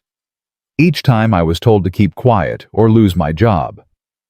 I'm a single mother with 2 kids. I couldn't afford to lose my job. But I kept records anyway, because someone needed to remember when the company decided to forget." A board member Noah didn't recognize stood abruptly. "This is outrageous. Richard, you assured us that all Aurora's operations were compliant with—" "I assured you that profits would continue growing, which they did. How they grew shouldn't concern you unless it affects your stock price." Richard's mask was slipping, revealing the ruthless calculation underneath. "These people are janitors and maintenance workers. Their testimony is worthless against our legal team." "Is it?" Vivian pulled up another slide. "Because I've spent the last 24 hours doing something you never taught me to do, listening. And what I've learned is that this company has been systematically violating labor laws, environmental regulations, and safety standards for decades. The federal investigation Agent Hale was conducting. It's not going away." Assistant Director Webb tried to shut it down, but Jackson Chen went over his head. "The director of the FBI is personally reviewing this case now, so the question isn't whether Aurora is guilty. The question is what we do about it." Richard stood, his voice dropping to a dangerous quiet. "What we do is remember who built this company, who made it powerful, who created the wealth that everyone in this room has benefited from. You want to destroy that legacy because some janitors are upset about working conditions. Fine. But don't pretend this is about justice. This is about weakness. This is about choosing to care about people who don't matter in the grand scheme of stop. The word came from Maria, soft but absolute. Just stop. You keep saying we don't matter. You keep calling us janitors like it's an insult. Like cleaning offices and maintaining buildings and keeping your company functional is somehow beneath your notice. But Mr. Vale, who do you think really runs Aurora? Who fixes your systems when they break? Who cleans up your messes? Who sees everything you think is hidden? We're not invisible because we don't matter. We're invisible because you choose not to look. The room was silent. Several board members wouldn't meet anyone's eyes. Noah's phone buzzed. Jackson again, director, authorized full federal intervention. Marshals are entering now. Webb is being detained for questioning. Whatever you did, it worked. Lily is asking when you're coming home. The boardroom doors opened, and federal marshals in tactical gear entered, moving with practiced efficiency. They weren't there to arrest anyone yet. That would come later with lawyers and hearings and proper procedure. But their presence made the situation undeniable. This wasn't a corporate power struggle anymore. This was a federal case. Richard Vale looked around the room at the board members distancing themselves, at the janitors standing firm, at his daughter meeting his eyes with something that might have been pity or might have been grief. His empire was crumbling, and for the first time in his life, he had no backup plan. "You can't win this," he said to Vivian, his voice hollow. "Even if you destroy me, Aurora is still built on my foundation. Everything you have comes from decisions I made." "I know," Vivian said quietly. "And I'm going to spend years fixing the damage those decisions caused. I'm going to make Aurora into something neither of us ever imagined, a company that actually values the people who make it work. It won't be as profitable. It won't be as powerful. But it will be something I can be proud of. Something that doesn't require ignoring human beings to succeed. You'll fail. Maybe. But I'd rather fail trying to do the right thing than succeed by doing what you did." She turned to the board. "I'm resigning as CEO effective immediately. Not because my father demanded it, but because Aurora needs leadership that isn't connected to this corruption. I'm recommending a complete restructuring, starting with an independent audit and ending with a new executive team chosen by a committee that includes employee representatives. If you want to keep me on in any capacity, I'll serve as an advisor. But I'm done making decisions that hurt people." Richard laughed, bitter and broken. "You think giving up power makes you noble? It makes you a fool. These people—" He gestured at the janitors. "They'll forget this moment the second their next paycheck clears. They'll go back to being invisible. And you'll go back to being irrelevant. Then I'll be a fool." Vivian looked at Noah, at the 43 people who'd risked everything to tell the truth, at the blue bracelet on Noah's wrist that represented something her father would never understand. "But at least I'll be a fool who learned to see." The federal marshals moved toward Richard. He didn't resist. As they escorted him out, he looked at Noah one last time. "Your daughter is safe.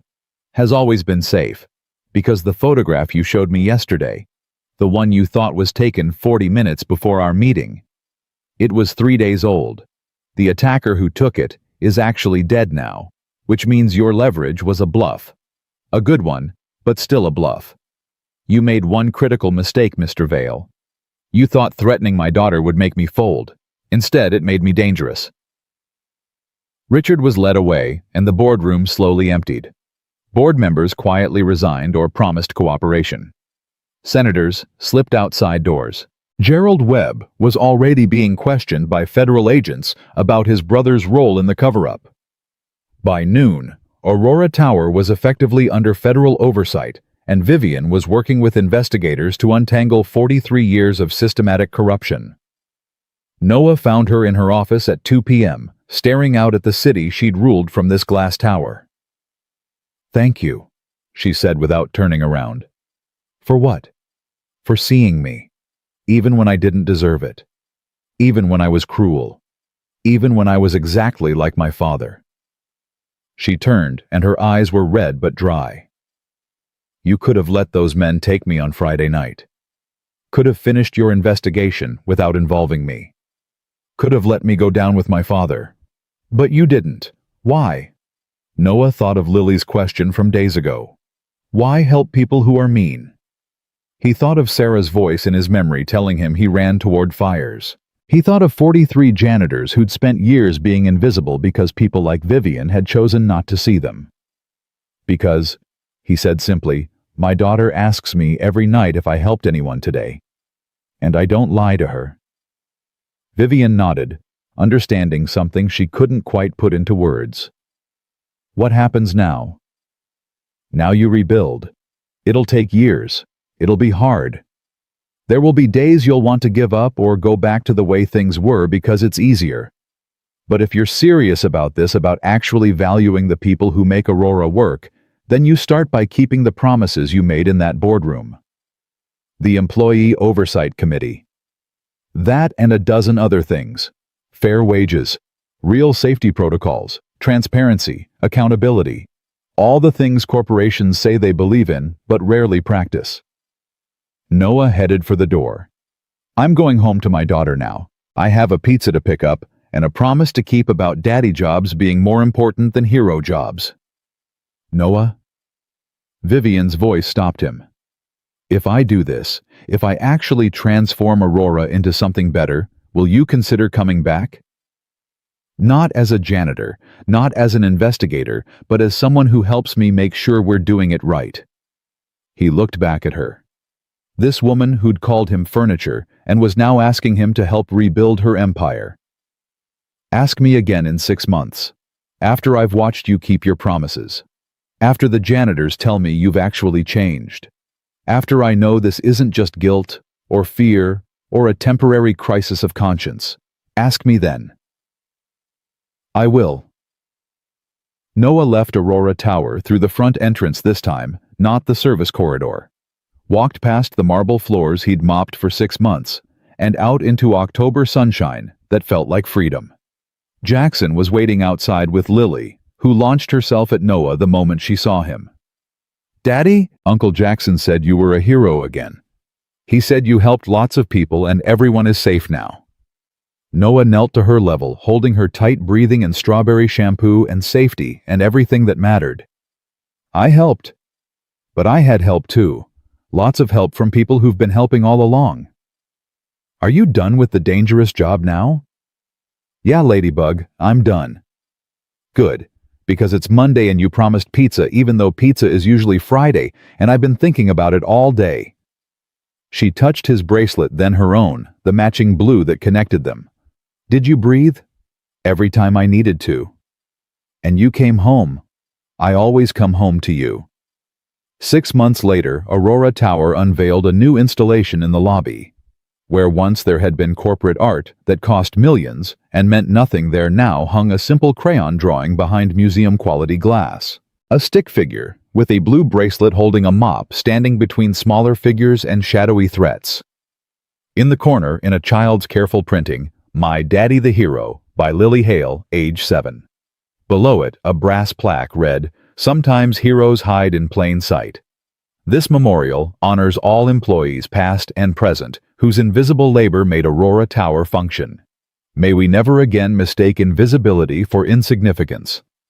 Noah brought Lily to see it on the day of the dedication. She stood in front of her drawing, now elevated to public art, and smiled. Everyone can see it now, she said, satisfied. Everyone knows janitors can be heroes. Everyone knows you're an incredible artist, Noah corrected. And that your dad is very lucky to be your dad. Vivian approached wearing jeans and a simple sweater. Her CEO wardrobe mostly retired in favor of clothes that didn't create distance between her and everyone else. Lily, thank you for letting us display your artwork. It's the most important piece in this building. You're welcome. My dad says you're making Aurora better now. Is that true? I'm trying. It's hard. But I have help from people like Maria and Carlos and Jennifer. They're teaching me things my father never did. Good, Lily said seriously. Because my dad says you have to see people to help people, and helping is the most important job. Noah's phone buzzed. A text from Ms. Rodriguez. Lily's latest drawings show her father sitting with her, not standing between her and danger. She's healing. So are you. Proud of you both. They had pizza that night, a Tuesday, not a Friday, because traditions were meant to be enjoyed, not just maintained. Lily talked about her day, her friends, her upcoming birthday party, where she wanted everyone to dress as community helpers because someone told me at school that janitors aren't real heroes, and I want to prove them wrong. After she fell asleep, Noah sat by her bed, watching her breathe, thinking about the 6 months that had changed everything. Richard Vail was awaiting trial on 17 federal charges. Assistant Director Webb had resigned in disgrace. 3 senators had lost their seats. And Aurora Corporation was undergoing the slowest, hardest transformation of its existence from an empire built on exploitation to a company trying to remember that profit and humanity weren't mutually exclusive. It wasn't perfect. There were still problems, still resistance, still days when the old guard tried to reclaim what they'd lost. But there were also 43 janitors who now sat on oversight committees, who had voices in decisions that affected their lives, who were finally truly visible. Noah touched the blue bracelet Lily had made, the one that reminded him to breathe. He thought about Sarah, who would have been proud of him for choosing their daughter over heroics, for learning that the bravest thing wasn't always running toward danger. Sometimes the bravest thing was running home. "Love you, Infinity Ladybug," he whispered. In her sleep, Lily smiled and murmured, "Infinity +1, Daddy. Infinity +1." And in a glass tower downtown, under the gentle glow of museum lights, a crayon drawing hung as a monument to a simple truth that should never have needed stating. Heroes don't need capes or badges or power. They just need to see people who others have chosen to ignore and refuse to look away. Sometimes heroes hide in plain sight, armed with nothing but mops and courage and blue bracelets that whisper, "Breathe." Sometimes that's more than enough. Sometimes that's everything.